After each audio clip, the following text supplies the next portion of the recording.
Principal Matters Podcast, episode 316.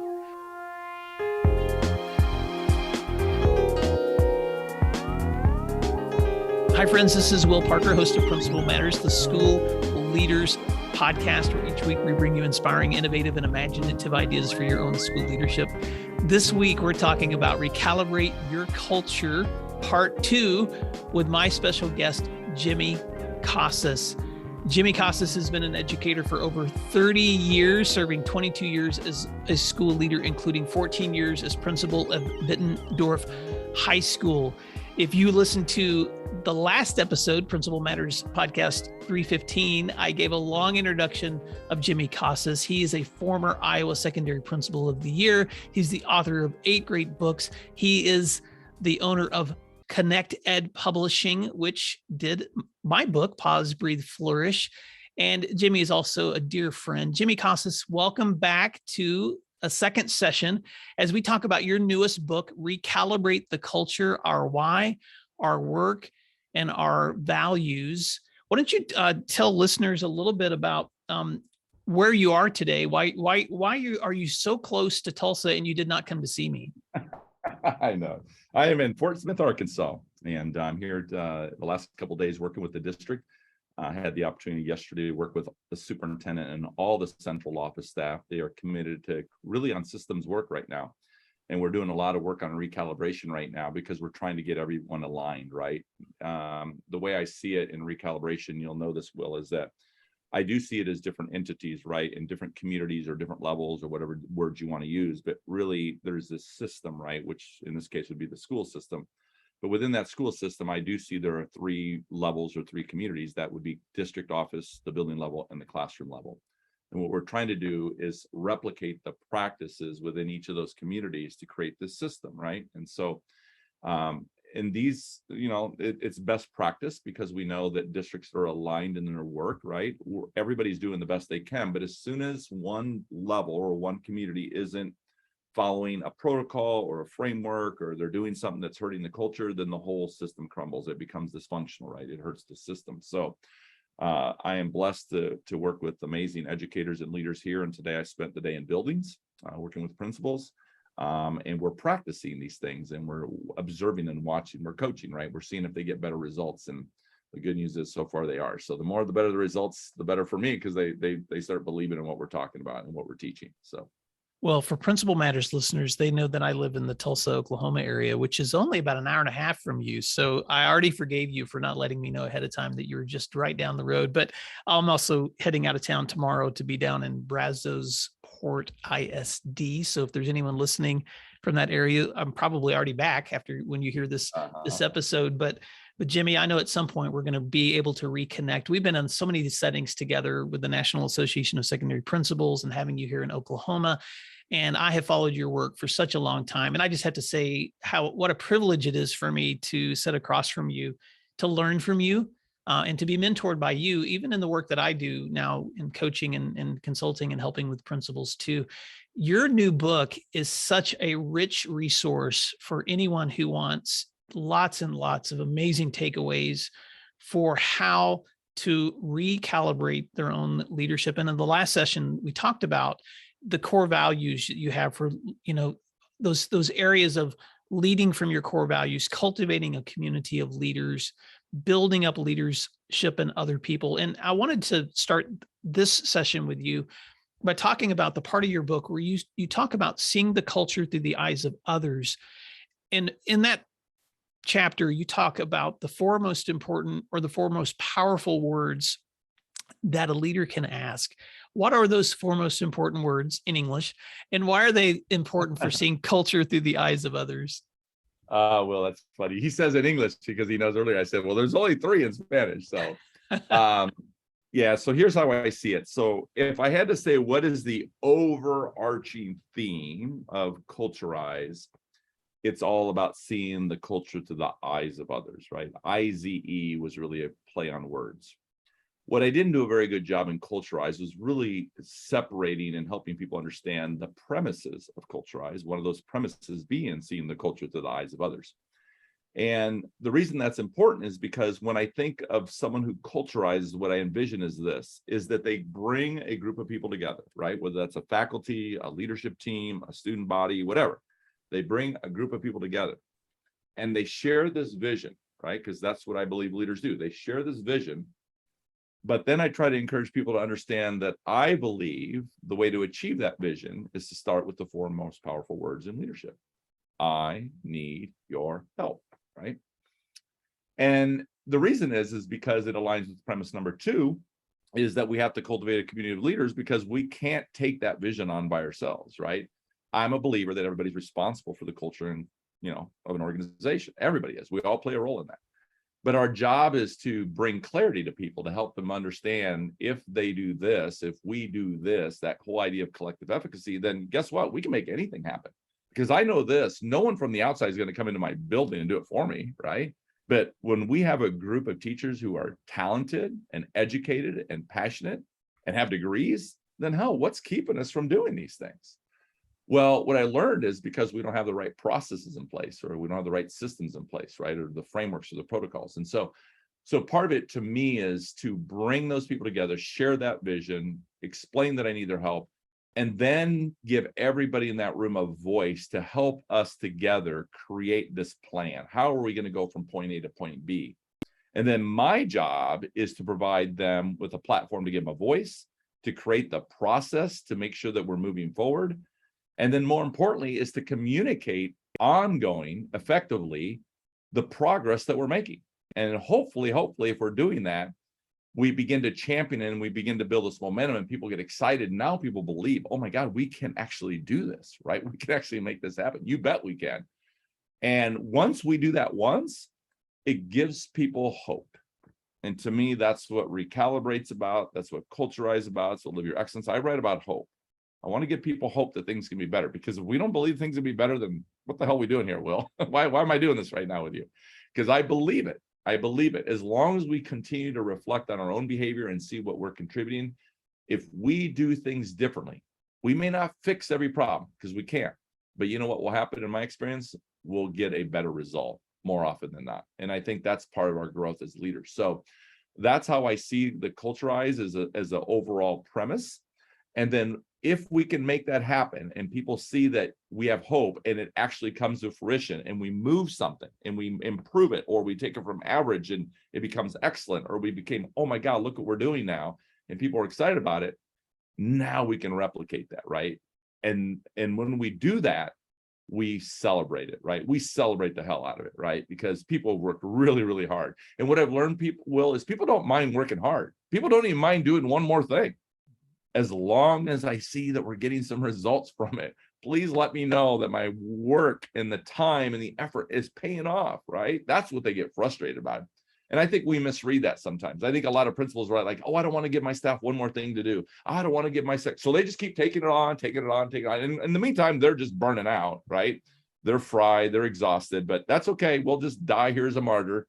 And then we'll complain to everybody else how we have to do everything, right? We just get caught in these traps. So to me, that framework of seeing it, the culture through the eyes of others, is really about using a process to give people a voice, to help us as leaders identify where are the undercurrents in our organization, what's hurting our culture, because I won't see it, right? I won't see it. And it's amazing to me that when I say to a principal, have you ever walked into a classroom and observed a teacher do something that as soon as they did it, you thought, oh my God, that's not going to be good. That's going to hurt them. That's going to hurt that relationship with the kid. You know why? You saw the undercurrent they created. Guess what? They didn't see it. They didn't see it at all. Well, the same thing, there's a parallel between that. We do the same thing. We just don't see it. Yeah. So how do we create a culture where people feel like they have a voice? And because we invest time in people, they trust us that they can actually tell us what they really think without fear of retribution, without fear of retaliation, without fear they're going to get in trouble. That's why I hate anonymous surveys, Will. They're gross, right? They hurt our culture. So people, it's the worst thing we do to our organizations. Anonymous surveys are culture killers. And the reason is because we still give them because we convince ourselves that we have to, because if we don't, well, people won't tell us the truth. And the reason they won't tell us the truth is because of where they're going to get in trouble. Then I always ask them, what does that tell us about our real culture, right? And that's how we have to begin to see it.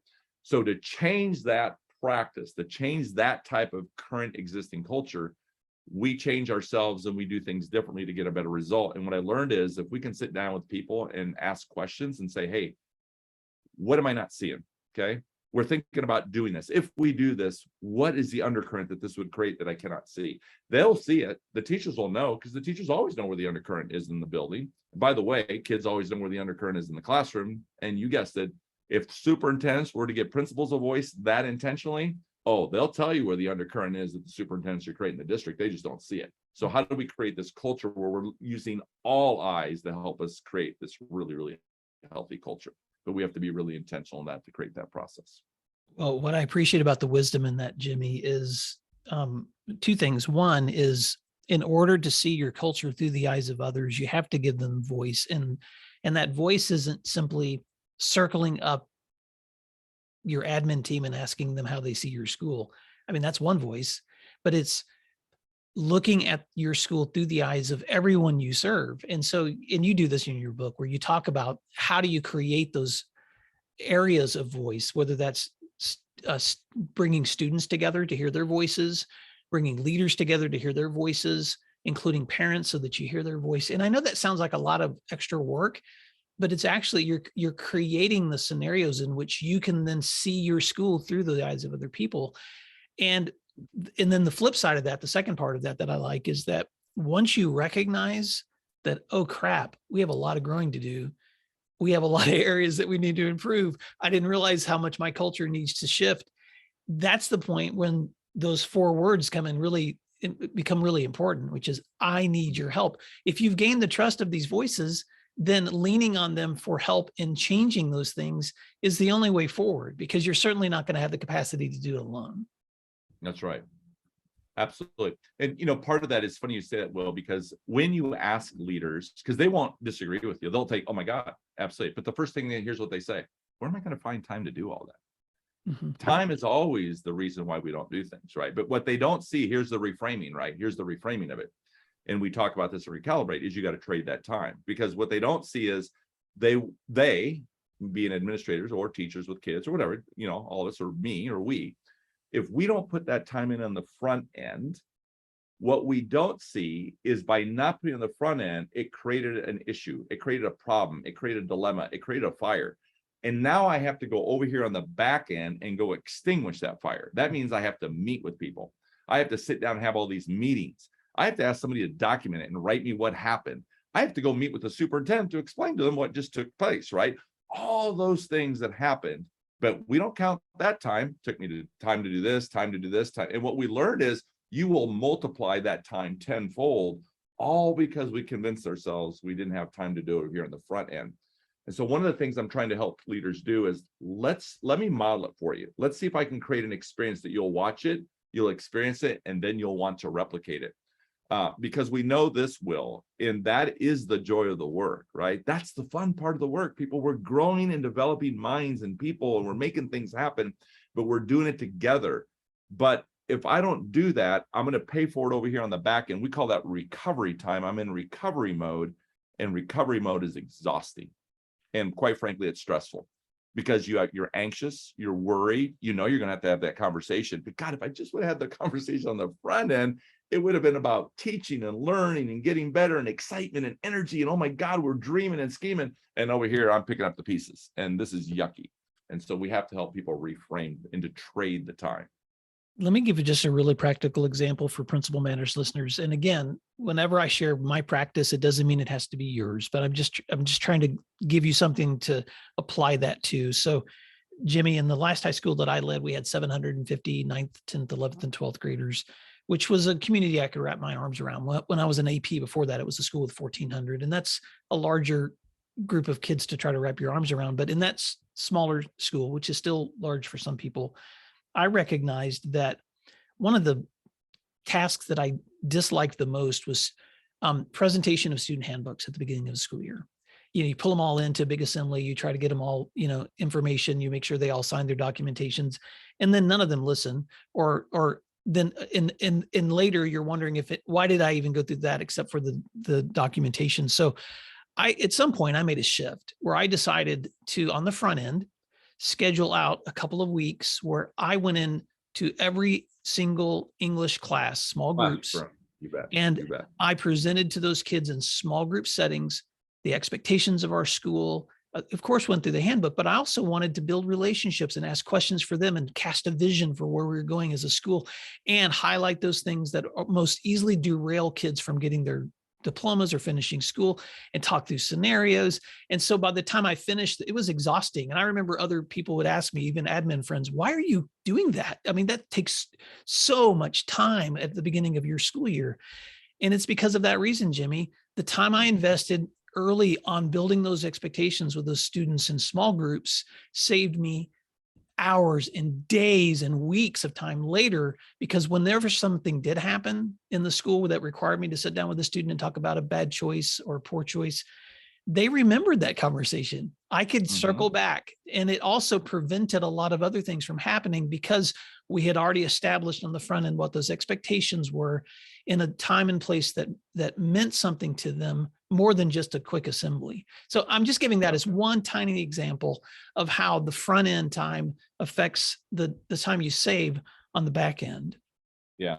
And that is a great example, because we know that a lot of us do those types of things, and we convince ourselves is because, well, I don't have time to do it any other way. And basically what we're doing is we're just checking the box. We're just complying. We're just doing what we have to do. And then we're moving on. And then we're picking up the pieces later. And then we're frustrated, right? We're frustrated. And again, you see what happens? We're on the perimeter. We're going to blame that kid. We're on the perimeter instead of looking inward and say, no, if I did it differently. Here's the thing. We know that didn't solve all the problems, because somebody's still going to say, well, Will, you can't tell me kids still did. No, I didn't say that. What I'm saying to you is I got a better result. I got a better result. And every time I get a better result, that means less undercurrents for me. And that's really what it's about. Well, this leads into the question I want to ask you next, because I'm so glad I was prepared with this question, Jimmy, because I really want you to you're so good at frameworks. And in your chapter where you talk about average exists in every organization and how in every community, 3 areas affect the morale and performance of staff, which you identify as systems, people, fire. And I love how you just take big ideas and break them down into categories like this. So go there for a moment. Can you explain how systems, people, and fire help you identify areas where morale and performance may need to be improved, and where leaders can keep those areas in their own minds in terms of where they need to be focusing with those perspectives? Yeah, this will be a little challenging because I'm doing this without visuals, but I'm going to Sure. try my very best. So here's what I want you to think about it is that, first of all, there are these 3 levels within a system, or 3 communities. And those 3 communities are classrooms, they are buildings, and they are district office. So those 3 entities together make up, in my opinion, the entire school system. But within each of those internal, or what we're calling, let's call them internal systems, right? Or subsystems or communities or levels, or whatever you want to call them.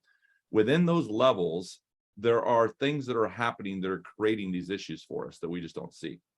So one of the things I started realizing, Will, again, and a lot of this came through the pandemic as I was in schools, I was trying to figure out, why are some schools just falling apart, and why are some schools still just doing fine, right? Yeah, they have some bumps in the road and they got some challenges, but they're not just falling apart, right? It's just not happening. And so I was trying to figure out what's the difference between this school and this school, and why is one still functioning at a high level and other ones they're floundering, right? And so I started interviewing people and I started asking questions. And one of the things I realized really quickly, especially with the superintendents, is that the superintendents who were, in my opinion, being successful still and still having a healthy culture, right? Of course, they had issues, but not, again, like some of these that were just completely demoralized, is that what I found out is they spent a lot of time working on their systems and working on their people, okay? And so what I learned at the district office, what that meant is that the superintendent was very intentional. And I noticed right away through the interviews that they did these 3 things. One is that they spent a lot of time being very intentional, focusing on the strategic plan. The strategic plan was a focus of everything they did. They never let people forget what our vision is, what we're committed to, where we're going, how we're doing it. That was the forefront of every meeting they had. It was always a part of the meeting. Hey, how did this tie into the strategic plan? Hey, as we go do this work, remember, I want you to see how this ties back in the strategic plan. We're making progress. They're giving results. They're giving updates. it was really, because it gives people hope. Oh my God, this is working. We got a vision. We got a plan. We know what we're doing. Remember that clarity, right? And remember, just like Brene Brown says, that's why she says, clear is kind, unclear is unkind. What she means is, like, if you're not clear, people are going to get anxious. They're going to get nervous. They're going to get worried. They're going to hesitate. They're going to lose confidence. All these negative things that will happen to that. But when we're clear and we give people specific examples and we're constantly communicating that, right, it creates a healthier culture. And so we want to be really kind and be very clear, because if we're not, the downside is people are going to make up their own narrative. And usually when they do, that's not going to be very positive usually for us. So not only were we working on their systems, they were really intentional in teaching. In other words, they knew there were fires. The superintendent had no problem going down to a building to work with the principal on a situation with a family or a parent or a code of conduct or whatever it was. But the difference is that they would invest time to really spend time with that principal to say, hey, so talk to me about how this happened. How did we land here? In other words, they wanted to understand it so they could reteach. They needed to teach these people, look, I don't mind coming down here and helping you, but I don't want to keep coming down here and helping you, right? In other words, they worked on their people. They were really intentional in growing and developing their people. Now, the one area that some places struggle with, and they were very honest about it, is oftentimes there was one area they would neglect. Now, some did it, but oftentimes the one area that was neglected was the principals. They would say to me, the one area that I feel like I haven't done a very good job of is coaching my principals. Jimmy, I haven't had time. And what I learned by that is those that were in healthy systems, they've had time. You know why? Because they weren't in the fire all the time. But those superintendents that found themselves in the fire couldn't work on their principals, couldn't spend time with them because they were always putting out fires. And guess, by the way, who's creating the fires? Principals were for that, right? Sometimes it was school board members, sometimes it was cabinet members. So we started breaking down and realizing that superintendents who were strategic, they worked on their system, which meant they worked on the strategic plan. They were intentional in growing, developing their cabinet team and meeting regularly with their board team to make sure that we're all on the same page, communicating effectively, bringing them up to speed, very, very intentional. And so they built this team, and then they would go, they'd give principals a voice. They actually asked principals, hey, if we do this as a district, what is this going to cause? What is this going to create? And principals say, hey, you got to be careful, because if you do that, here's what's going to happen. So they were seeing the culture, the potential undercurrent, through the eyes of the principal. So this all made sense. So then we started saying, well, if we're doing it at the district level, why aren't we doing it at the building level? And how could we align that? And then that's the work I started doing. Let's say, hey, listen, if the district's going to work at the strategic plan, let's align that work. Remember, let's replicate these, these processes, these frameworks, and all these things across the district. Let's make sure in the building then that the principals understand that they too have to work on their system, and for them, their system was their school improvement plan. So can you see it replicating? The district's working on the strategic plan, buildings working on the school improvement plan, districts working on their cabinet team, principals working on their admin team, or they're working on their building leadership team. Principals are given, or superintendents are giving principals a voice. Therefore, principals, I need to give you, make sure that you're giving teachers a voice. And now we're replicating the systems within the systems. And that's what we began to do. So the bottom line is this: the unhealthy systems were always in the fire, the majority of the time, 50, 60, most of their day was in the fire. Therefore, they're not working on their school improvement plan. They're not working on their people. That's why they're in the fire. And this is why people are exhausted, and they're just tired and they're burned out. And it's because they can't see it. They can't see that when you neglect your system and you neglect your people, you will be in the fire. There's so much wisdom in that, Jimmy. And so for Principal Matters listeners, I just want to see if I can be succinct in summarizing. When you take the opportunity to invest in those relationships and people, and when those systems become something that moves across all of those spheres, which includes the way your district operates, the way your building operates, the way your teachers operate, and the way students operate, because all of those pieces include processes, then you actually find yourself over time working the process instead of constantly working the fires. It doesn't mean you eliminate fires, but it actually means that you begin to see reductions in fires when you have stronger processes and stronger investments in people. And Jimmy, in your book, I love how you actually show kind of percentages for healthy cultures, how much time people are contributing to those and investing in those versus unhealthy cultures. And it's those unhealthy cultures that spend the majority of their time putting out fires. And I don't want anyone listening to this right now to feel like, well, crap, that's all I do is put out fires. I must be unhealthy. What I want you to do is remember that yes, every leader is putting out a fire every single day. That's just a part of the work that we do. I joke around that my wife used to ask me at the end of the day, how was your day? And if I ever relayed to her my day that didn't involve someone crying, she was like, oh, that's pretty good. Well, I didn't hear you say anybody cried today. And so even in my best days, someone usually cried. So I'm not saying that you're ever going to hit utopia in your leadership, but the time that you invest in your people and the time that you invest in those systems, just like in a good classroom, the better processes and systems that you have, then the fewer fires you're putting out because of how those processes and investments in people support and reduce the fires. So anything else you want to add to that, Jimmy? And we want to help, we want to help them reframe it a little bit, Will, and you're actually right. So what we want to do is we want to find the point where we're spending the majority of the time working on our system and working on our people. If not, we're going to spend more time on the fire, and that does lead to burnout. We don't want people there. But what we want to do is see the fire as an opportunity, right? That fire is just an opportunity. It's an opportunity to teach, right? People aren't trying to create fires for us, right? No more than a principal is trying to create a fire. But we do create the fire, and that's why we have to take time to teach. So if we slow down and invest in people and teach, then we'll teach them and they'll get better at it. Therefore, they'll create less fires for you. So working on their people is actually kind of fun. It's the joy of the work. It's the teaching again. It's the reteaching. It's just like in the classroom. So we just want to be able to recognize that if we don't spend more time teaching, we're going to spend our time in the fire, and that is not good for anybody. And teachers, they're in the fire too, right? And that's because they need to spend more time teaching kids, and superintendents need to spend more time teaching principals. And again, that's why I say we're all responsible for the culture and climate of the organization. Let's just see it differently and ask ourselves, how in some ways am I contributing to that? And what can I do differently to get a better result so I can get myself out of the fire? Well, Jimmy Casas, there are a million other questions I want to ask you, but I'm just going to encourage Principal Matters listeners to buy the book, because just like I could sit here all day long and just keep asking for more and more of your examples. So I'm just going to whet their taste and let you know that, Principal Matters listeners, when you pick up a copy of this book, you're going to want to read the section where Jimmy talks about not everything is a level 10. You're going to want to read his stories, because Jimmy starts every chapter with an amazing story that really captures the heart of what he's saying throughout this entire book. But the book is Recalibrate the Culture, Our Why, Our Work, Our Values. You can find it at connected2ds.org.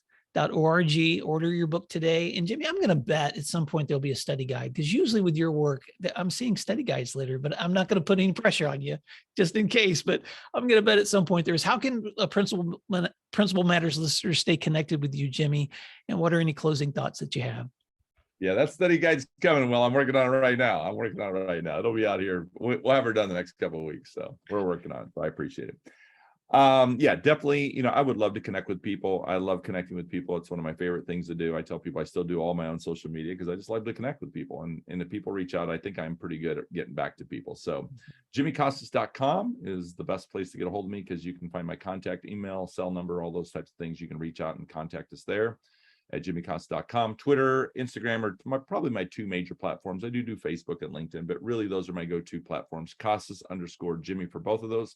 And would love to connect with you. And as far as the final thought, Will, I'd love to think that I've got this, great amount of wisdom and so forth right now that I could offer. But I'll just say this, is that I believe people do the best they can. And I think that if we slow down and go back to the foundation of where we all started, is that we all started and we sat in that interview chair. And everybody who's in this field of education that we love so dearly, that we believe is still the most important profession there is in this country, I know this, that every one of us killed that interview. And you know how I know that? Because they hired us. Mm-hmm. And everything you said in that interview chair, just like I did, it was sincere, it was genuine, you meant it, it came from your heart, it came from your core. And I know that every one of us wanted to be great at what we did. We wanted to make a difference. But then life happens and things come at us 100 miles an hour. And sometimes things don't turn out the way we thought they were going to do. And we start doubting and we start questioning whether or not we can do this. And I'm here to tell you can.